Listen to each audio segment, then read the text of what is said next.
Hello, my name is Chris Lamb. I'm a gastroenterologist and scientist based in Newcastle upon Tyne in the UK, and I'm the Chief Investigator for IBD-RESPONSE, which is a study being undertaken in 40 different centres across the UK over the next couple of years.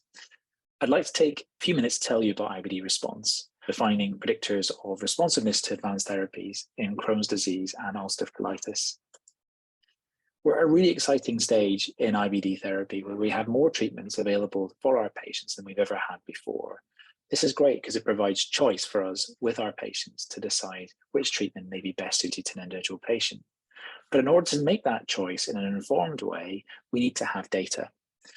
At the moment, we have a problem where primary non-response remains common for patients starting individual therapies in IBD.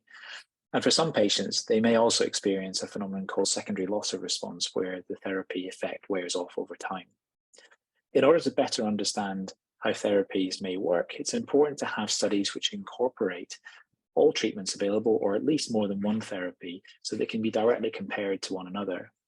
And we also have a problem where we don't really understand fully the mechanisms which underlie response or lack of response. And this gap in knowledge is important to try and fill in order to make the best informed choices with our patients. In the future, we'd like to get to a stage where we can do something called precision medicine. And this will allow us, in an evidence-based way, to choose the right drug for the right patient at the right time in partnership with them. This ideally maximizes benefit to the individual patient, whilst minimizes the risk of off-target side effects, and ideally also minimizes unnecessary expenditure on drugs which are less likely to work or which may cause harm. There are lots of research that have been undertaken to date to try and identify biomarkers which may predict response to these treatments. And those different studies have looked at genes, they've looked at different clinical factors, they've looked at perhaps aspects of blood, biopsies, stool or urine, but there's more to learn. And we're also at a really exciting stage where technology is now affordable and is able to look at these different parameters in such detail that we believe that there's more we can learn.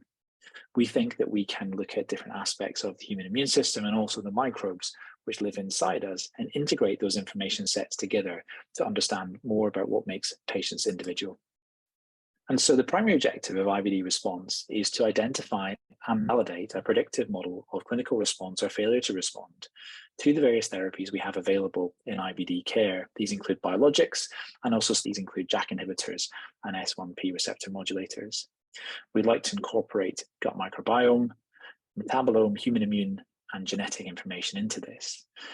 Specifically, we'd like to understand more about the relationships between clinical response and remission and the gut microbiome. And so when we designed IBD-RESPONSE, we wanted to make sure that this was a very large study, larger than any study that had been undertaken to date. We wanted to make sure that we had longitudinal data, so that we had information as the patient passed through their treatment journey. We wanted to make sure that we had detailed clinical information about the patients, about their IBD, about the experiences they'd had in the past, about the treatments they may have been exposed to in the past, about how well they're doing on the treatments they were prescribed during IBD-RESPONSE. And we also wanted to collect important information that may affect the different scientific data that we would assimilate. And so we've come together as a group of clinicians and scientists from across the UK with an absolutely fantastic group of people from here in Newcastle, but also at the University of Oxford, at Exeter, from several universities around London.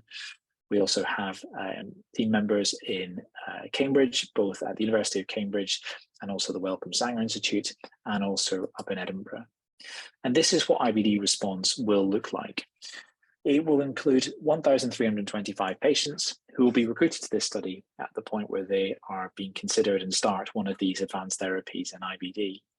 We'd like to follow them for a year through their disease course, and we'd like to undertake questionnaires and clinical sampling before they start treatment, then again after 3 months, which is after the induction period with these treatments, and then again at the end of 1 year.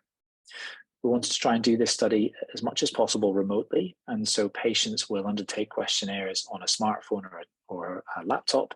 There is the opportunity to undertake these questionnaires on paper also. And stool samples that patients will collect can be collected at home and will be sent to us here in Newcastle directly through the Royal Mail. We, in around 300 patients, which will be called CD meta response, so a nested cohort within IBD response, will undertake really interesting analyses of metabolites.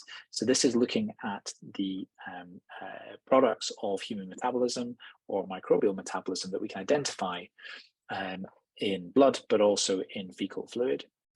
And we will use the blood samples and where possible, we'll ideally collect biopsies where patients undergo endoscopies during the course of IBD response to look at human genes and how they're switched on and off in cells, both within the blood and within biopsies. And this is a very powerful technology called single cell transcriptomics, which we're doing in partnership with the Sanger Institute. We have a team of scientists who will undertake predictive modeling. So this is trying to integrate the information from all these different data sets together to understand what makes patients individual. And we will also collect a biorepository of samples, which will be stored here at Newcastle University for future research. And that will be guided by the information that we get in IBD response, so we can do really cutting edge science in the future informed by this fantastic data set. There are lots of ways which we hope IBD response will benefit patients. It may be that the information we assimilate and the predictive models we develop can be incorporated directly into clinical practice. Perhaps more likely than that, though, is that we will be able to design very interesting randomized controlled trials using the algorithm to try and stratify therapies for patients in the future ahead of hopefully introducing these into clinical practice. It's also possible that the mechanistic understanding we'll have of IBD will allow us to develop potentially novel mechanisms to modify perhaps one or multiple microbial strains within the gut. Perhaps options for this could include targeted decolonization of microbes using existing therapies, or perhaps even supplementation of different microbial strains or metabolites. We hope this will allow us to better understand what information and advice to give patients around diet, both in general with IBD, but also particularly at the time of treatment.